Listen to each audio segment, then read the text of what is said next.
Hello guys, আজকে আমরা কথা বলতে চলেছি 2023 সালে মুক্তি পাওয়া মহারাজ মুভিটি নিয়ে। এই মুভিতে দেখানো হয়েছে একজন বাবা তার মেয়ের জন্য কি না করতে পারে। এই মুভিতে আপনি সাসপেন্স, থ্রিলার, অ্যাকশন সবকিছুই পাবেন। তাহলে চলুন দেরি না করে শুরু করা যাক। মুভি শুরু হয় আমাদের হিরো মহারাজকে দেখিয়ে। মহারাজ একটি দোকানে তার মেয়ের জন্য খেলনা কিনছিল। দোকানের ঠিক অপর পাশে একটি বাড়িতে তার স্ত্রী এবং তার মেয়ে খেলা করছিল। এমন সময় একটি ট্রাক এসে সেই বাড়িটির সাথে ধাক্কা খায়। বাড়িটি তাদের উপর ভেঙে পড়ে।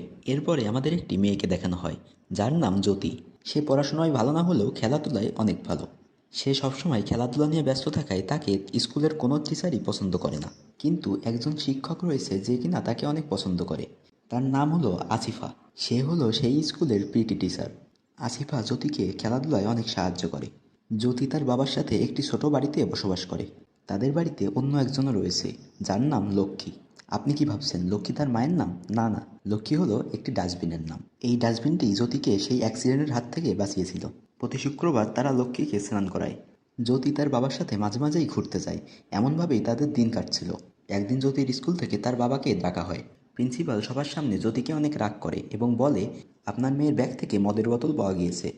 কিন্তু মহারাজ বলে, আমার মেয়ে কোনোভাবেই এমন কাজ করতে পারে না। কিন্তু কেউ তার কোনো কথাই শোনে না। এমন সময় আফিফা একটি ছেলেকে ধরে নিয়ে এসে বলে, এই ছেলেটি জ্যোতির ব্যাগে মদের বোতল রেখেছিল।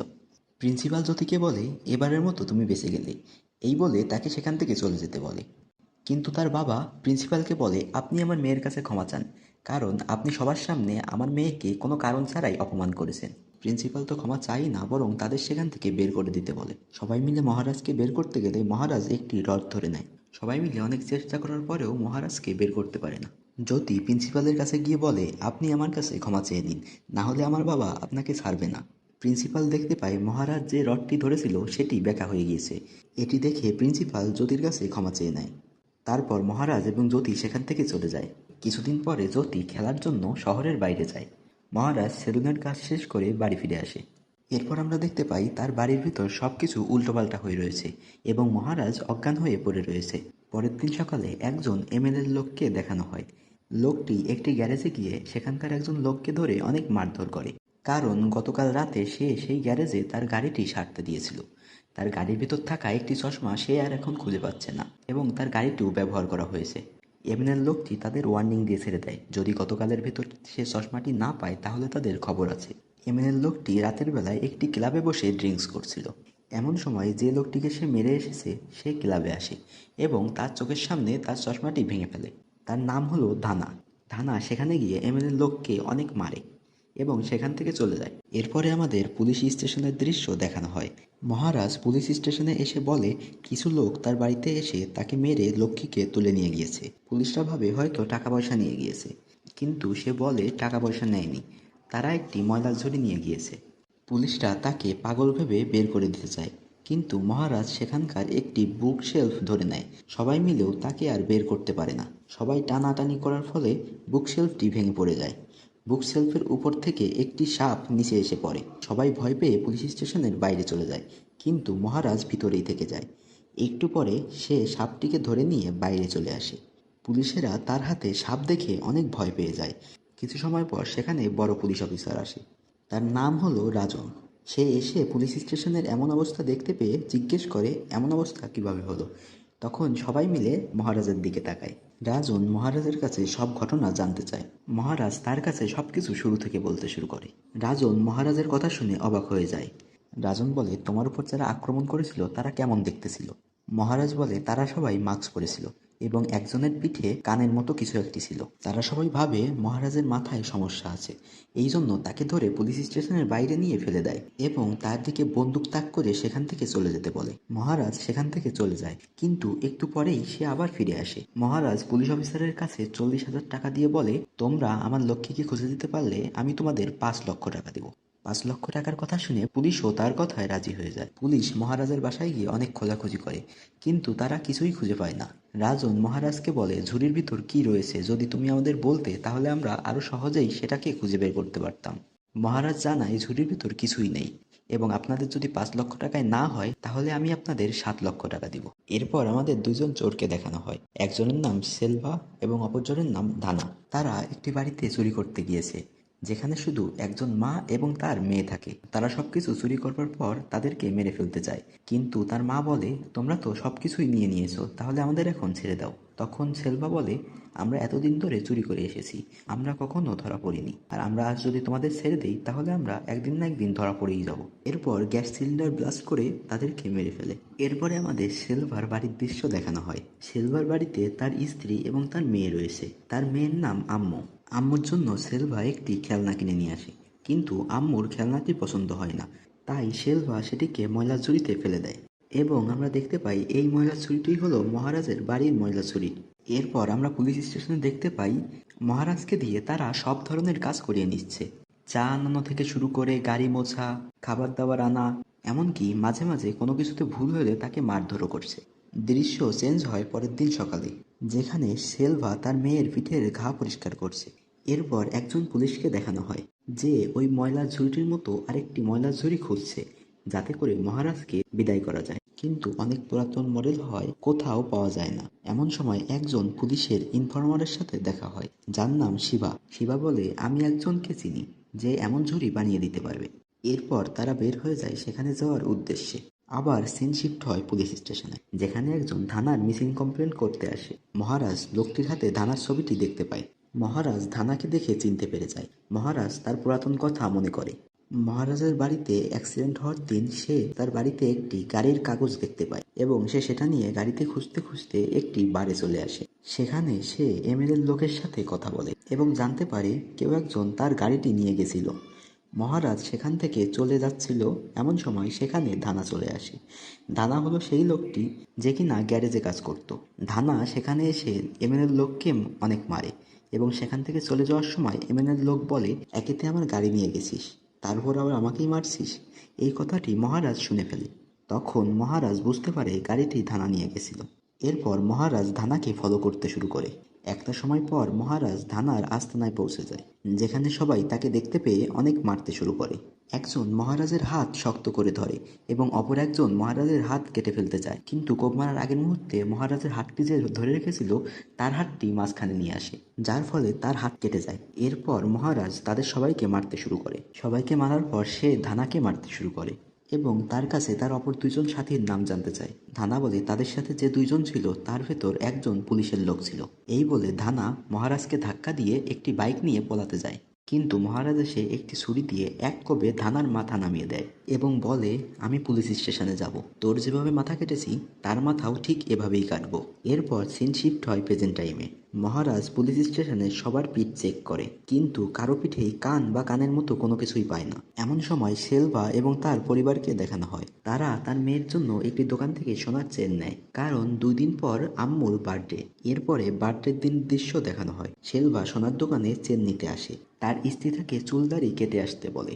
আপনারা হয়তো এত সময় বুঝতে পারেননি মহারাজ এবং সেলভার জীবন কিভাবে একে অপরের সাথে কানেক্ট হলো, কিন্তু এখন একে একে সব ক্লিয়ার হয়ে যাবে। সেলভা চুল কাটানোর জন্য মহারাজের সেলুনে যায়। মহারাজের চুল কাটানো মেশিনের ব্যাটারি শেষ হয়ে যায়, তাই সে ব্যাটারি নিতে বাইরে যায়। তখন দোকানে আর কেউ থাকে না। এমন সময় ধানা কল করে এবং বলে কেউ তাদের চুরির বিষয়ে পেপারে লিখেছে। তাদের কথার মাঝেই মহারাজ চলে আসে এবং সিলভা মনে করে মহারাজ সব কথা শুনে নিয়েছে, তাই সে বাড়ি ফিরে মহারাজকে মারবার পরিকল্পনা করে। এমন সময় সিলভার স্ত্রী এসে তাকে বলে আম্মুর চেন খুঁজে পাওয়া যাচ্ছে না। এরপর আমরা দেখতে পাই মহারাজ তার দোকানে চেনটি দেখতে পেয়ে চেনটি দিতে সিলভার বাড়ির দিকে যাচ্ছে। মহারাজ তাদের বাড়িতে যখন পৌঁছায় তখন তার পিছু পিছু পুলিশ চলে আসে। সেলভা মনে করে মহারাজই তাকে ধরিয়ে দিয়েছে। সেলভার স্ত্রী সেলভার সম্পর্কে সবকিছু জানতে পেরে সে তার মুখও দেখতে চায় না। এই সবটাই ছিল অতীতের ঘটনা। এরপর সিন শিফট হয় প্রেজেন্ট টাইমে, যেখানে আমরা দেখতে পাই ময়লার ঝুড়িটি তৈরি হয়ে গিয়েছে। এখন শুধু প্রয়োজন একটি চোরের, যে কিনা স্বীকার করতে পারবে ময়লার ঝুড়িটি সেই চুরি করেছে। কিন্তু ময়লার ঝুড়ির কথা শুনে কেউ স্বীকার করতে রাজি হয় না, কিন্তু রাজন 50,000 টাকা দিতে চাওয়ায় শিবা রাজি হয়ে যায়। রাজন পুলিশ স্টেশনে কল করে বলে মহারাজকে সব ঘটনা আবার খুলে বলতে। মহারাজ বলতে শুরু করে, 10টার সময় আমি বাড়িতে যাই এবং এমন সময় আমাদের দেখানো হয় জ্যোতি ক্যাম্প থেকে বাড়িতে ফিরে এসেছে। মহারাজ বলে সে ঘরে ঢুকে তার ব্যাগ নিচে রাখে এবং জ্যোতিও তার ব্যাগ নিচে রাখে। এরপর মহারাজ ড্রেস চেঞ্জ করতে ঘরে যায় এবং আমরা দেখতে পাই জ্যোতিও ঘরে গিয়ে ড্রেস চেঞ্জ করছে। এমন সময় আমাদের দেখানো হয় রুমে আগে থেকেই লোক রয়েছে। এখানে আমরা বুঝতে পারি মহারাজ এতদিন যে ঘটনাগুলোর কথা বলেছে সেটি আসলে তার সাথে নয়, তার মেয়ের সাথে ঘটেছে। তারপর পিছন থেকে একজন এসে জ্যোতির মুখ চেপে ধরে এবং অপর একজন এসে জ্যোতির চোখ বেঁধে দেয়। জ্যোতি তাদের ধাক্কা দেয় এবং পালানোর চেষ্টা করে, কিন্তু 3 নম্বর একজন ব্যক্তি এসে জ্যোতির মাথায় বাড়ি মারে, যার ফলে জ্যোতি সেখানেই পড়ে যায়। ওরা 3জন আর কেউ নয়, ওরা হলো সিলভা, ধানা আর শিবা। ওরা আসলে এসেছিল মহারাজকে মারতে, কারণ তারা মনে করতো মহারাজ তাদের জেলে পাঠিয়েছে। কিন্তু মহারাজ বাড়ি ফেরার আগেই জ্যোতি বাড়িতে ফিরে আসে। তারা জ্যোতিকে অনেক মারধর করার পর একে একে ধর্ষণ করে এবং বারবার ধর্ষণ করে, কিন্তু মহারাজের আসতে দেরি হওয়া দেখে তারা জ্যোতিকে সেখানে রেখেই চলে যায়, কারণ তারা চেয়েছিল মহারাজ এসে জ্যোতির এই অবস্থা দেখুক এবং তিলে তিলে কষ্ট পাক। এরপর পুলিশ স্টেশনে মহারাজকে দেখানো হয়, যেখানে মহারাজ তার জবানবন্দি দিচ্ছিল। আজ সে তার জবানবন্দি দিতে গিয়ে কান্না করে দেয়, কারণ মহারাজ বাড়িতে গিয়ে তার মেয়েকে ওই অবস্থায় দেখতে পেয়েছিল। তখন পাশ থেকে একজন পুলিশ বলে, একটা কথা বুঝতে পেরে গেছি যে তুমি ময়লার ঝুলির জন্য এখানে আসনি। এরপর আমাদের শিবাকে দেখানো হয়। শিবা মহারাজের কথা শুনে সবই বুঝতে পেরে যায়, তাই সে সেলভাকে ফোন করে সবটা জানায় এবং সে সেখান থেকে চলে যেতে চায়, কিন্তু রাজন তাকে বলে সেখানেই থাকতে, পরের দিন তারা একসাথেই যাবে।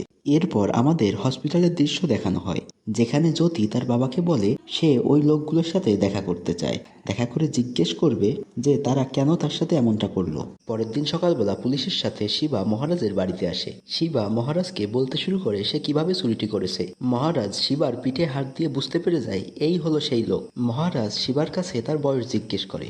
শিবা বলে তার বয়স 55। এই বয়সে এই সব করতে লজ্জা লাগলো না? শিবা বলে লজ্জার কি আছে, ভালো লেগেছে তাই করেছি, আর তুমিও এখানে থাকবে আর আমিও এখানে থাকবো, বুঝতে পেরেছো? তখন রাজন এসে বলে তুই মহারাজের বাড়িতে দাঁড়িয়ে মহারাজকে ধমকাচ্ছিস। এরপর মহারাজ সিলভাকে ছেড়ে দিতে বলে, কারণ সে নিজে হাতে তাকে শাস্তি দিতে চায়। রাজন বলে এত কষ্ট করে ধরলাম আর এত সহজেই ছেড়ে দেব? এ যদি তোমার মেয়েকে রেপ করতো তাহলেও কি তুমি ছেড়ে দিতে বলতে পারতে? রাজন তখন বলে আমরা সবকিছুই জানি, ধানার সাথে সিলভার যোগসূত্র পাওয়া গিয়েছে এবং হসপিটালে যে তোমার মেয়ে ভর্তি সেটাও আমরা খোঁজ পেয়েছি, তাই একে এখানেই শেষ করে দাও, এর বাঁচার কোনো অধিকার নেই। এই বলে তারা সবাই বাইরে চলে যায়। মহারাজও তাকে সেখানে গলা কেটে মেরে ফেলে। এরপর রাজন মহারাজকে সিলভার ঠিকানা দিয়ে দেয়। মহারাজ সেখানে গিয়ে সিলভাকে দেখে অবাক হয়ে যায়। সিলভা মহারাজকে দেখতে পেয়ে তাকে মারতে শুরু করে এবং বলে তোর জন্য আমি আমার মেয়ে এবং স্ত্রীকে হারিয়েছি। এরপর মহারাজও ওকে মারতে শুরু করে এবং একটি ইট দিয়ে সিলভার পা ভেঙে দেয়। সিলভা তখন বলে আমার জন্য এই কষ্ট তো কিছুই নয়, আমি তোকে যে কষ্ট দিয়েছি তুই কখনোই সেটা ভুলতে পারবি না। এমন সময় আসিফা সেখানে জ্যোতিকে নিয়ে আসে। জ্যোতি সিলভার সাথে একা কথা বলতে চায়। জ্যোতি সিলভাকে বলে আমি তোমার মতো নিচু মানুষ আগে কখনো দেখিনি। জ্যোতি তার সব সোনা সিলভাকে দিয়ে দেয় এবং বলে তুই এটার জন্যই তো এসেছিলি, আর তুই ভাবিস না যে আমি হার মেনে নিব, আমি একদিন না একদিন ঠিকই নিজের পায়ে দাঁড়াবো। তোর যদি আমার বয়সী কোনো মেয়ে থাকে তার কাছে জিজ্ঞেস করে দেখিস, মেয়েরা বাড়ি থেকে বেরোলে পুরুষেরা তাদের কেমন চোখে দেখে। আমরা প্রতিদিন তাদের সাথে যুদ্ধ করি এবং এভাবেই আমি একদিন সফল হব। এই বলে জ্যোতি সেখান থেকে যেতে শুরু করে। এমন সময় সিলভা ওই গয়নাগুলোর মাঝে তার মেয়ের চেন দেখতে পায়। তখন তার পুরনো কথা মনে পড়ে যায়। সে জেল থেকে বের হয়ে জানতে পারে কেউ একজন তার স্ত্রী এবং মেয়ের সাথে চেন ফেরত দিতে এসেছিল। এমন সময় একটি ট্রাক এসে তাদের বাড়িতে ধাক্কা দেয় এবং 2জন মা এবং একটি মেয়ে মারা যায়। সিলভা জ্যোতির পিঠে তার মেয়ের কাটা দাগ দেখতে পেয়ে বুঝতে পারে এটিই তার মেয়ে। সেদিন দুর্ঘটনায় মহারাজের মেয়ে মারা গেছিল এবং সিলভার মেয়ে বেঁচে ছিল। সিলভা পিছন থেকে অনেকবার আম্মু আম্মু করে ডাকে, কিন্তু জ্যোতি দাঁড়ায় না। মহারাজ ফিরে এসে বলে জ্যোতি এখন আর তোর মেয়ে নয়, জ্যোতি আমার মেয়ে। এই বলে সে সেখান থেকে চলে যায়। সিলভা তার নিজের ভুল বুঝতে পারে এবং সে অনেক কান্না করে। সিলভা তার মেয়ের সাথে কাটানো সময়ের কথা মনে করে এবং এটাও মনে করে সে কিভাবে জ্যোতিকে মেরেছে। সে তার মেয়ের কাছে ক্ষমা চেয়ে ছাদের থেকে লাফ দেয়। তার রক্তে জ্যোতির পায়ের ছাপ পরিপূর্ণ হয়ে যায় এবং সে সেখানেই মারা যায়। আমাদের মুভিটি এখানে শেষ হয়ে যায়। আজকের এক্সপ্লেনেশন এই পর্যন্তই। আমাদের ভিডিও ভালো লেগে থাকলে একটি লাইক করবেন এবং আমাদের নতুন ভিডিও দেখার জন্য সাবস্ক্রাইব করবেন এবং পাশের বেল আইকনটি অন করে রাখবেন। এতক্ষণ সাথে থাকার জন্য ধন্যবাদ। দেখা হচ্ছে পরবর্তী কোনো ভিডিওতে।